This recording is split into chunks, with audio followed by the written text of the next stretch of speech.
dans la même lancée, Rose Bidjeme, Oui. nous sommes dans le cadre de la paix. Et Papa Claude Olivier Adiaba, nous avons d'ailleurs développé avec l'un de nos panélistes, met en avant la paix et la réconciliation dans les familles. C'est tout bonnement très important.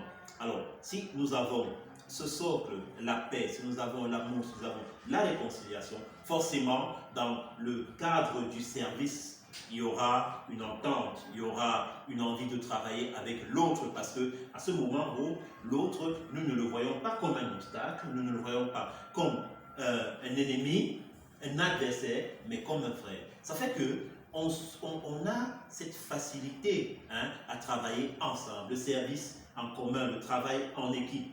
Oui. Et il y a une manière justement de faire. Et Aliment Kada Laurent, c'est lui qui s'est accentué sur cette partie, le disait, le sens du service, l'humilité dans le service. Et bien tout simplement, nous dirons que rendre service c'est un plaisir, rendre service c'est un devoir, rendre service c'est tout simplement se dire, voilà, je suis ce serviteur-là unifié. Je le fais parce que je dois le faire, sans arrière-pensée aucune, sans ressentiment, sans aigreur. Donc voilà un peu, chers amis internautes, ces quelques développements que nous pouvons faire sur la deuxième partie du document de Papa Claude Olivier Adiaba.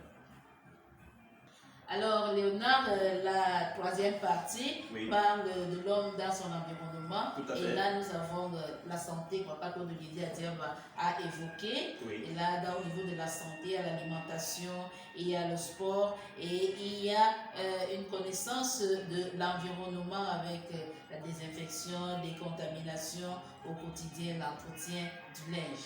Après la santé, il y a l'éducation. L'éducation. Oui, et au niveau de l'éducation, il y a l'éducation des enfants, il y a l'autorité parentale, il y a la violence. Il a évoqué un peu la violence des enseignants en milieu scolaire, oui. Et puis la gestion des humeurs, pour ne citer que ces quelques exemples à ce qui concerne l'éducation.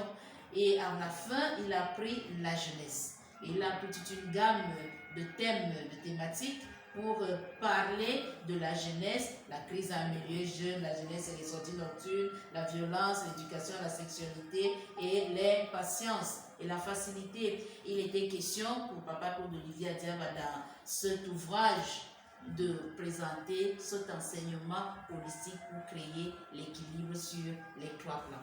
Et bien voilà, chers amis internautes, nous espérons que vous avez été satisfaits. N'oubliez pas, vous pouvez toujours poser vos questions.